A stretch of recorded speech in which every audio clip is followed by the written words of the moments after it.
Water pollution, or aquatic pollution, is the contamination of water bodies, with a negative impact on their uses. It is usually a result of human activities.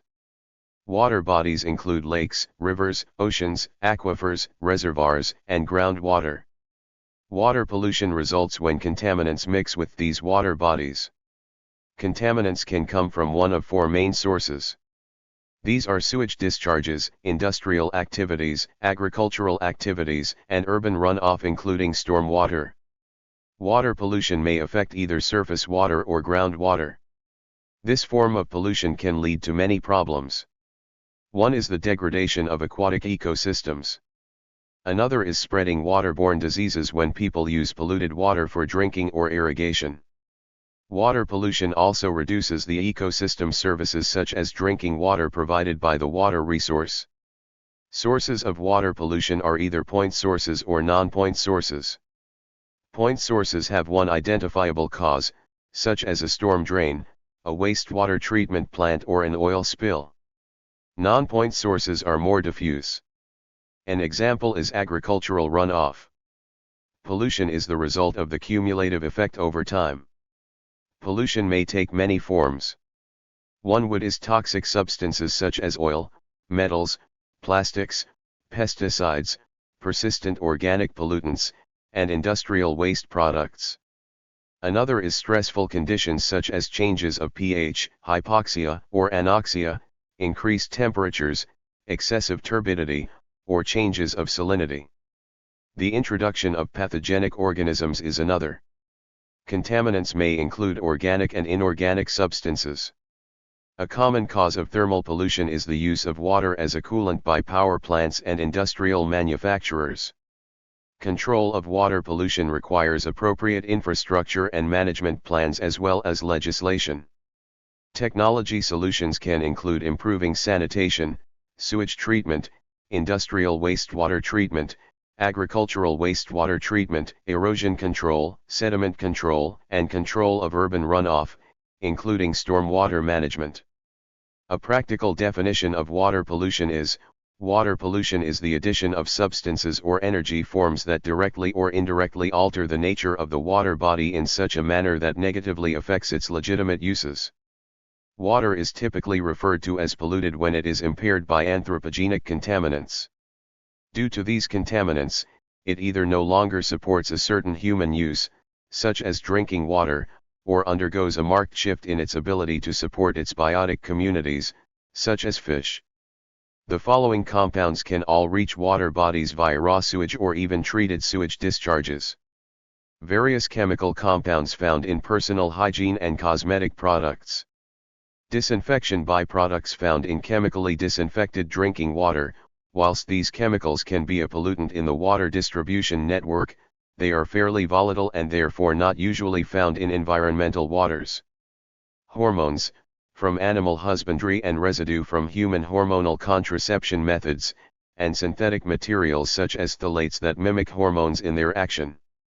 These can have adverse impacts even at very low concentrations on the natural biota and potentially on humans if the water is treated and utilized for drinking water.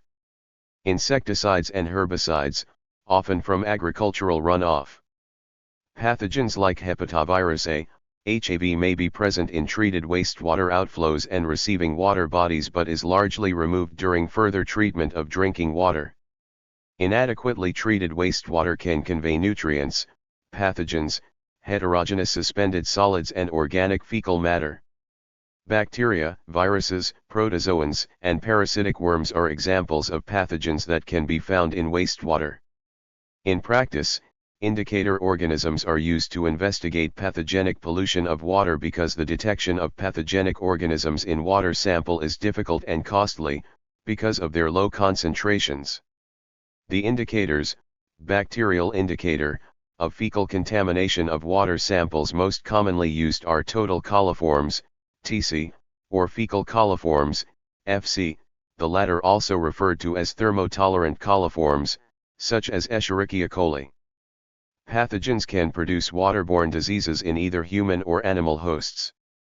Some microorganisms sometimes found in contaminated surface waters that have caused human health problems include Burkholderia pseudomallei, Cryptosporidium parvum, Giardia lamblia, Salmonella, norovirus and other viruses, and parasitic worms including the schistosoma type. The source of high levels of pathogens in water bodies can be from human feces, due to open defecation, sewage, black water, or manure that has found its way into the water body. The cause for this can be lack of sanitation procedures or poorly functioning on-site sanitation systems, septic tanks, pit latrines, sewage treatment plants without disinfection steps, sanitary sewer overflows and combined sewer overflows, CSOs, during storm events and intensive agriculture, poorly managed livestock operations. Organic substances that enter water bodies are often toxic. Petroleum hydrocarbons, including fuels, gasoline, diesel fuel, jet fuels, and fuel oil, and lubricants, motor oil, and fuel combustion byproducts, from oil spills or storm water runoff. 16. Volatile organic compounds, such as improperly stored industrial solvents. Problematic species are organochlorides such as polychlorinated biphenyl, PCBs, and trichloroethylene, a common solvent. Inorganic water pollutants include, for example, ammonia from food processing waste, heavy metals from motor vehicles, via urban storm water runoff, and acid mine drainage, nitrates and phosphates from sewage and agriculture, see nutrient pollution, silt, sediment, in runoff from construction sites or sewage, logging, slash and burn practices or land clearing sites. Salt. Freshwater salinization is the process of salty runoff contaminating freshwater ecosystems. Human-induced salinization is termed as secondary salinization, with the use of de-icing road salts as the most common form of runoff. The environmental effect of pharmaceuticals and personal care products, PPCPs, is being investigated since at least the 1990s. PPCPs include substances used by individuals for personal health or cosmetic reasons and the products used by agribusiness to boost growth or health of livestock. More than 20 million tons of PPCPs are produced every year. 23. The European Union has declared pharmaceutical residues with the potential of contamination of water and soil to be priority substances. PPCPs have been detected in water bodies throughout the world. More research is needed to evaluate the risks of toxicity, persistence, and bioaccumulation, but the current state of research shows that personal care products impact the environment and other species, such as coral reefs and fish. PPCPs encompass environmental persistent pharmaceutical pollutants, EPS, and are one type of persistent organic pollutants. They are not removed in conventional sewage treatment plants but require a fourth treatment stage which not many plants have. In 2022, the most comprehensive study of pharmaceutical pollution of the world's rivers found that it threatens environmental and/or human health in more than a quarter of the studied locations. It investigated 1,052 sampling sites along 258 rivers in 104 countries, representing the river pollution of 470 million people. It found that the most contaminated sites were in low to middle income countries and were associated with areas with poor wastewater and waste management infrastructure and pharmaceutical manufacturing, and lists the most frequently detected and concentrated pharmaceuticals. Environmental persistent pharmaceutical pollutants, which can include various pharmaceutical drugs and their metabolites, see also drug pollution, such as antidepressant drugs, antibiotics, or the contraceptive pill. Metabolites of illicit drugs, see also wastewater epidemiology, for example methamphetamine and ecstasy. Solid waste can enter water bodies through untreated sewage, combined sewer overflows, urban runoff, people discarding garbage into the environment, wind carrying municipal solid waste from landfills and so forth. This results in macroscopic pollution, large visible items polluting the water, but also microplastics pollution that is not directly visible. The terms marine debris and marine plastic pollution are used in the context of pollution of oceans. Microplastics persist in the environment at high levels, particularly in aquatic and marine ecosystems, where they cause water pollution. 35% of all ocean microplastics come from textiles/clothing, primarily due to the erosion of polyester, acrylic, or nylon-based clothing, often during the washing process. Stormwater, untreated sewage, and wind are the primary conduits for microplastics from land to sea. Synthetic fabrics, tires, and city dust are the most common sources of microplastics. These three sources account for more than 80% of all microplastic contamination. Surface water pollution includes pollution of rivers, lakes, and oceans. A subset of surface water pollution is marine pollution, which affects the oceans. Nutrient pollution refers to contamination by excessive inputs of nutrients.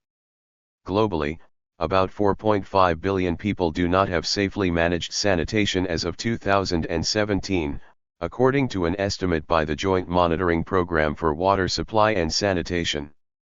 Lack of access to sanitation is concerning and often leads to water pollution, e.g. via the practice of open defecation.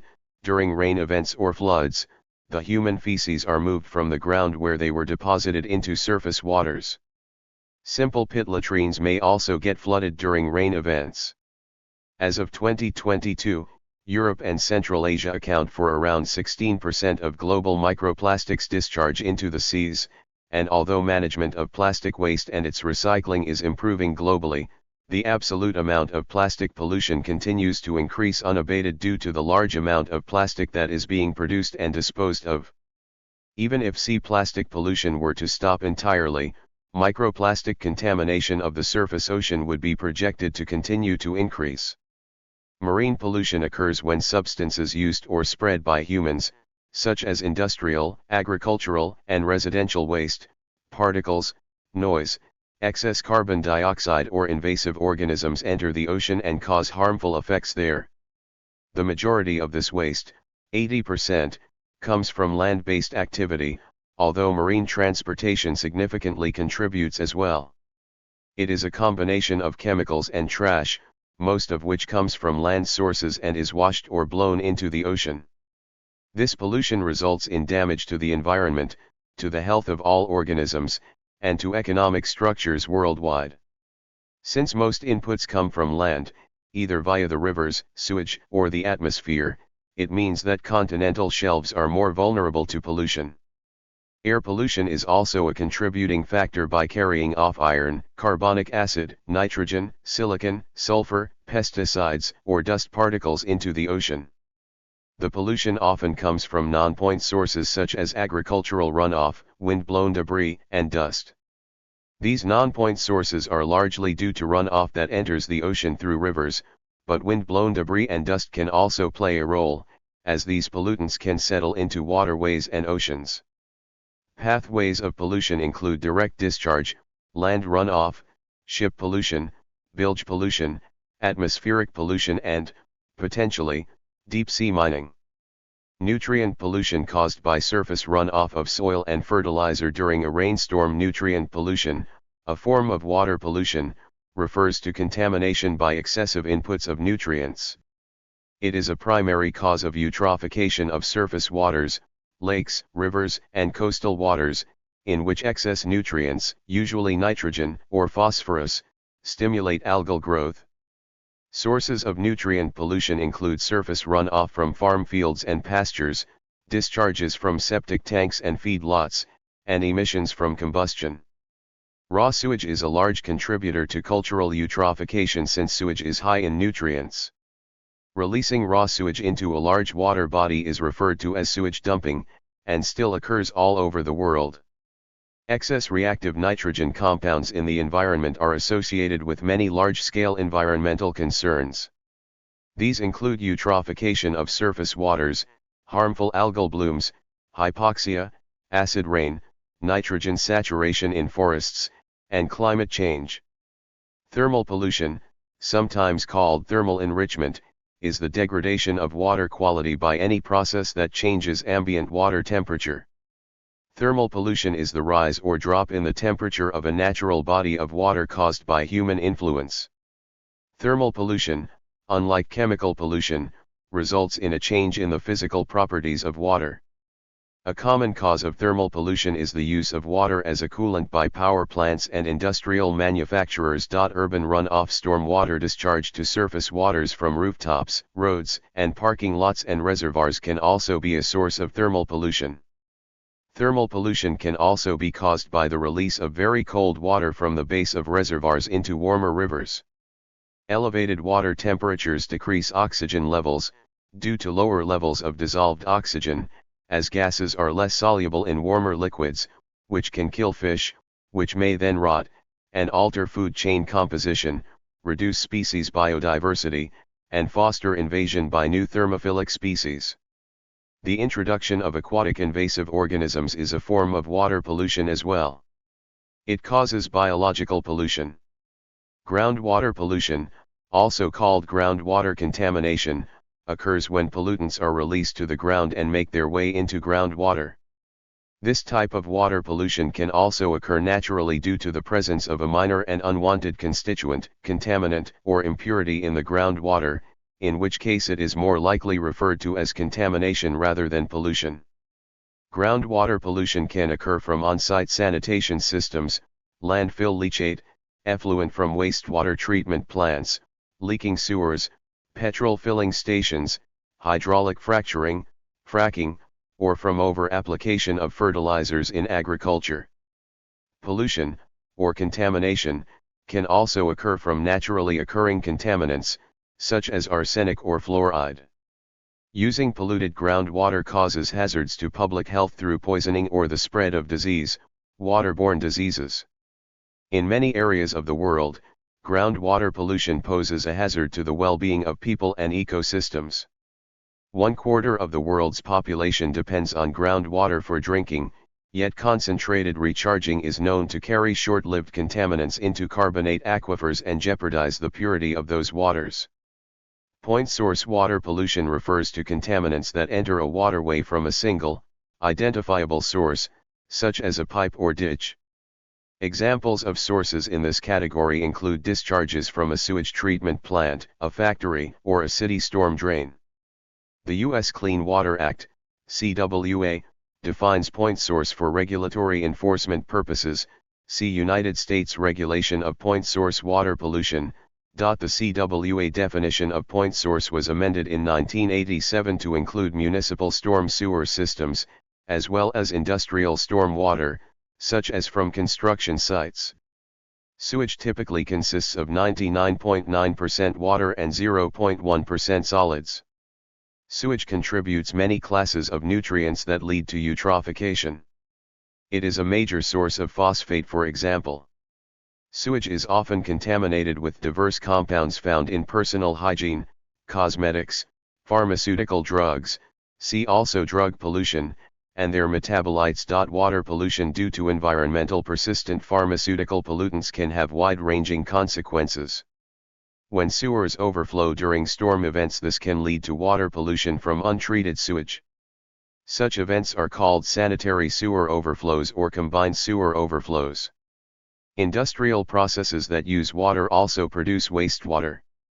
This is called industrial wastewater.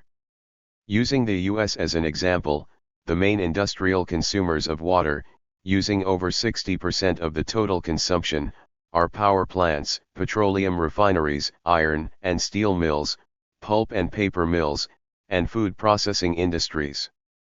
Some industries discharge chemical wastes, including solvents and heavy metals, which are toxic, and other harmful pollutants.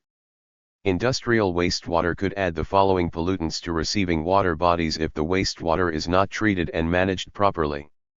Heavy metals, including mercury, lead, and chromium.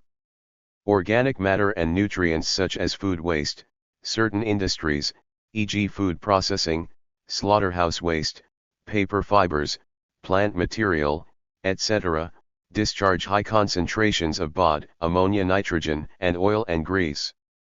Inorganic particles such as sand, grit, metal particles, rubber residues from tires, ceramics, etc. Toxins such as pesticides, poisons, herbicides, etc. Pharmaceuticals, endocrine disrupting compounds, hormones, perfluorinated compounds, siloxanes, drugs of abuse and other hazardous substances. Microplastics such as polyethylene and polypropylene beads, polyester and polyamide. Thermal pollution from power stations and industrial manufacturers. Radionuclides from uranium mining, processing nuclear fuel, operating nuclear reactors, or disposal of radioactive waste. Some industrial discharges include persistent organic pollutants such as per- and polyfluoroalkyl substances, PFAS. An oil spill is the release of a liquid petroleum hydrocarbon into the environment, especially the marine ecosystem, due to human activity, and is a form of pollution. The term is usually given to marine oil spills, where oil is released into the ocean or coastal waters, but spills may also occur on land. Oil spills may be due to releases of crude oil from tankers, offshore platforms, drilling rigs and wells, as well as spills of refined petroleum products, such as gasoline and diesel fuel, and their byproducts, heavier fuels used by large ships such as bunker fuel, or the spill of any oily refuse or waste oil. Non-point source, NPS, pollution refers to diffuse contamination, or pollution, of water or air that does not originate from a single discrete source. This type of pollution is often the cumulative effect of small amounts of contaminants gathered from a large area. It is in contrast to point source pollution, which results from a single source. Non-point source pollution generally results from land runoff, precipitation, atmospheric deposition, drainage, seepage, or hydrological modification, rainfall and snow melt, where tracing pollution back to a single source is difficult. Non-point source water pollution affects a water body from sources such as polluted runoff from agricultural areas draining into a river, or windborne debris blowing out to sea. Non-point source air pollution affects air quality, from sources such as smokestacks or car tailpipes. Although these pollutants have originated from a point source, the long-range transportability and multiple sources of the pollutant make it a non-point source of pollution. If the discharges were to occur to a body of water or into the atmosphere at a single location, the pollution would be single point. Agriculture is a major contributor to water pollution from non-point sources. The use of fertilizers as well as surface runoff from farm fields, pastures and feedlots leads to nutrient pollution. In addition to plant-focused agriculture, fish farming is also a source of pollution. Additionally, agricultural runoff often contains high levels of pesticides. Air deposition is a process whereby air pollutants from industrial or natural sources settle into water bodies. The deposition may lead to polluted water near the source, or at distances up to a few thousand miles away. The most frequently observed water pollutants resulting from industrial air deposition are sulfur compounds, nitrogen compounds, mercury compounds, other heavy metals, and some pesticides and industrial byproducts. Natural sources of air deposition include forest fires and microbial activity. Acid rain is caused by emissions of sulfur dioxide and nitrogen oxide, which react with the water molecules in the atmosphere to produce acids. Some governments have made efforts since the 1970s to reduce the release of sulfur dioxide and nitrogen oxide into the atmosphere. The main source of sulfur and nitrogen compounds that result in acid rain are anthropogenic, but nitrogen oxides can also be produced naturally by lightning strikes, and sulfur dioxide is produced by volcanic eruptions.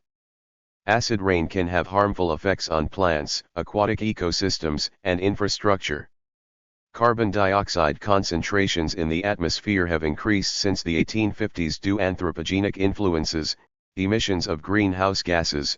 This leads to ocean acidification and is another form of water pollution from atmospheric contributions. Water pollution may be analyzed through several broad categories of methods: physical, chemical, and biological. Some methods may be conducted in situ, without sampling, such as temperature. Others involve collection of samples, followed by specialized analytical tests in the laboratory. Standardized, validated analytical test methods for water and wastewater samples have been published. Common physical tests of water include temperature, specific conductance or electrical conductance, EC, or conductivity, solids concentrations, example total suspended solids, TSS, and turbidity. Water samples may be examined using analytical chemistry methods. Many published test methods are available for both organic and inorganic compounds. Frequently used parameters that are quantified are pH, BOD, chemical oxygen demand, COD, dissolved oxygen, DO, total hardness, nutrients, nitrogen and phosphorus compounds, e.g. nitrate and orthophosphates, metals, including copper, zinc, cadmium, lead and mercury, oil and grease, total petroleum hydrocarbons, TPH, surfactants, and pesticides. The use of a biomonitor or bioindicator is described as biological monitoring. This refers to the measurement of specific properties of an organism to obtain information on the surrounding physical and chemical environment. Biological testing involves the use of plant, animal or microbial indicators to monitor the health of an aquatic ecosystem. They are any biological species or group of species whose function, population, or status can reveal what degree of ecosystem or environmental integrity is present. One example of a group of bioindicators are the copepods and other small water crustaceans that are present in many water bodies. Such organisms can be monitored for changes, biochemical, physiological, or behavioral, that may indicate a problem within their ecosystem. The complexity of water quality as a subject is reflected in the many types of measurements of water quality indicators. Some measurements of water quality are most accurately made on site, because water exists in equilibrium with its surroundings. Measurements commonly made on site and in direct contact with the water source in question include temperature, pH, dissolved oxygen, conductivity, oxygen reduction potential, ORP, turbidity, and Secchi disk depth.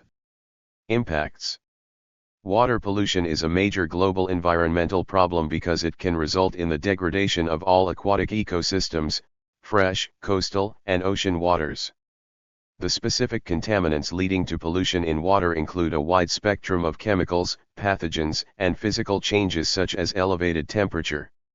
While many of the chemicals and substances that are regulated may be naturally occurring, calcium, sodium, iron, manganese, etc., the concentration usually determines what is a natural component of water and what is a contaminant. High concentrations of naturally occurring substances can have negative impacts on aquatic flora and fauna. Oxygen-depleting substances may be natural materials such as plant matter, example leaves and grass, as well as human-made chemicals. Other natural and anthropogenic substances may cause turbidity, cloudiness, which blocks light and disrupts plant growth, and clogs the gills of some fish species. A study published in 2017 stated that polluted water spread gastrointestinal diseases and parasitic infections and killed 1.8 million people. These are also referred to as waterborne diseases. Persistent exposure to pollutants through water are environmental health hazards, which can increase the likelihood for one to develop cancer or other diseases. Nitrogen pollution can cause eutrophication, especially in lakes. Eutrophication is an increase in the concentration of chemical nutrients in an ecosystem to an extent that increases the primary productivity of the ecosystem. Subsequent negative environmental effects such as anoxia, oxygen depletion, and severe reductions in water quality may occur. This can harm fish and other animal populations. Eutrophication is a general term describing a process in which nutrients accumulate in a body of water, resulting in an increased growth of microorganisms that may deplete the water of oxygen. Eutrophication may occur naturally or as a result of human actions. Man-made, or cultural, eutrophication occurs when sewage, industrial wastewater, fertilizer runoff, and other nutrient sources are released into the environment. Such nutrient pollution usually causes algal blooms and bacterial growth, resulting in the depletion of dissolved oxygen in water and causing substantial environmental degradation. Ocean acidification is another impact of water pollution. Ocean acidification is the ongoing decrease in the pH value of the Earth's oceans, caused by the uptake of carbon dioxide, CO2, from the atmosphere. Water pollution is a problem in developing countries as well as in developed countries. One aspect of environmental protection are mandatory regulations, but they are only part of the solution. Other important tools in pollution control include environmental education, economic instruments, market forces, and stricter enforcements. Standards can be precise, for a defined quantifiable minimum or maximum value for a pollutant, or imprecise, which would require the use of best available technology, BAT, or best practicable environmental option, BPEO. Market-based economic instruments for pollution control can include charges, subsidies, deposit or refund schemes, the creation of a market in pollution credits, and enforcement incentives. Moving towards a holistic approach in chemical pollution control combines the following approaches: integrated control measures, transboundary considerations, complementary and supplementary control measures, life cycle considerations, the impacts of chemical mixtures. Control of water pollution requires appropriate infrastructure and management plans.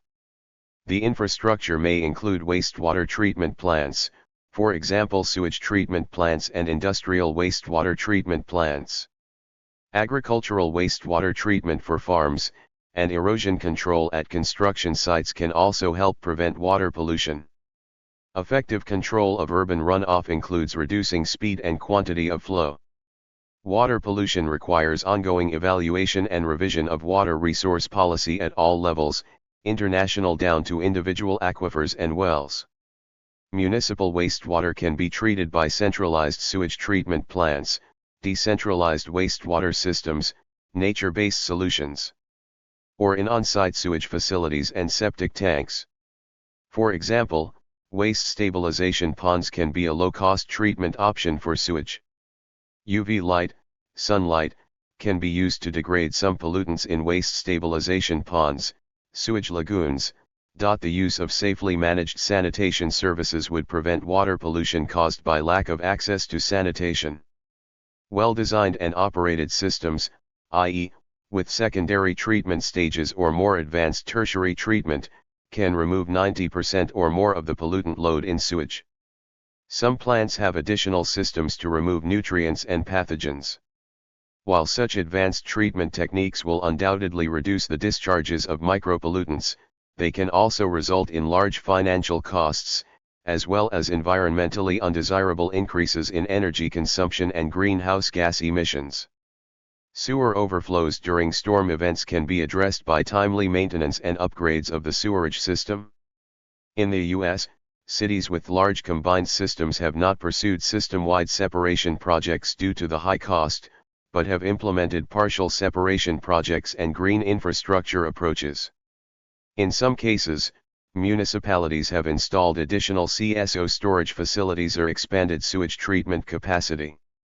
Industrial wastewater treatment describes the processes used for treating wastewater that is produced by industries as an undesirable byproduct. After treatment, the treated industrial wastewater, or effluent, may be reused or released to a sanitary sewer or to a surface water in the environment. Some industrial facilities generate wastewater that can be treated in sewage treatment plants. Most industrial processes, such as petroleum refineries, chemical and petrochemical plants, have their own specialized facilities to treat their wastewaters so that the pollutant concentrations in the treated wastewater comply with the regulations regarding disposal of wastewaters into sewers or into rivers, lakes, or oceans. This applies to industries that generate wastewater with high concentrations of organic matter, e.g. oil and grease, toxic pollutants, e.g. heavy metals, volatile organic compounds, or nutrients such as ammonia. Some industries install a pre-treatment system to remove some pollutants, example toxic compounds, and then discharge the partially treated wastewater to the municipal sewer system. Agricultural wastewater treatment is a farm management agenda for controlling pollution from confined animal operations and from surface runoff that may be contaminated by chemicals in fertilizer, pesticides, animal slurry, crop residues or irrigation water. Agricultural wastewater treatment is required for continuous confined animal operations like milk and egg production. It may be performed in plants using mechanized treatment units similar to those used for industrial wastewater. Where land is available for ponds, settling basins, and facultative lagoons may have lower operational costs for seasonal use conditions from breeding or harvest cycles. Animal slurries are usually treated by containment in anaerobic lagoons before disposal by spray or trickle application to grassland. Constructed wetlands are sometimes used to facilitate treatment of animal wastes. Sediment from construction sites can be managed by installation of erosion controls, such as mulching and hydroseeding, and sediment controls, such as sediment basins and silt fences. Discharge of toxic chemicals such as motor fuels and concrete washout can be prevented by use of spill prevention and control plans, and specially designed containers, e.g. for concrete washout, and structures such as overflow controls and diversion berms. Erosion caused by deforestation and changes in hydrology, soil loss due to water runoff, also results in loss of sediment and, potentially, water pollution. Effective control of urban runoff involves reducing the velocity and flow of stormwater, as well as reducing pollutant discharges. Local governments use a variety of stormwater management techniques to reduce the effects of urban runoff. These techniques, called best management practices for water pollution, BMPs, in some countries, may focus on water quantity control, while others focus on improving water quality, and some perform both functions. Pollution prevention practices include low-impact development, LID, or green infrastructure techniques, known as sustainable drainage systems, SUDS, in the UK, and water-sensitive urban design, WSUD, in Australia and the Middle East, such as the installation of green roofs and improved chemical handling, e.g. management of motor fuels and oil, fertilizers, pesticides, and roadway de-icers. Runoff mitigation systems include infiltration basins, bioretention systems, constructed wetlands, retention basins, and similar devices. In the Philippines, Republic Act 9275, otherwise known as the Philippine Clean Water Act of 2004, is the governing law on wastewater management. It states that it is the country's policy to protect, preserve, and revive the quality of its fresh, brackish and marine waters, for which wastewater management plays a particular role. In 2024, the Royal Academy of Engineering released a study into the effects wastewater on public health in the United Kingdom. The study gained media attention, with comments from the UK's leading health professionals, including Sir Chris Whitty, outlining 15 recommendations for various UK bodies to dramatically reduce public health risks by increasing the water quality in its waterways, such as rivers and lakes. After the release of the report, The Guardian newspaper interviewed Whitty, who stated that improving water quality and sewage treatment should be a high level of importance and a public health priority. He compared it to eradicating cholera in the 19th century in the country following improvements to the sewage treatment network. The study also identified that low water flows in rivers saw high concentration levels of sewage, as well as times of flooding or heavy rainfall.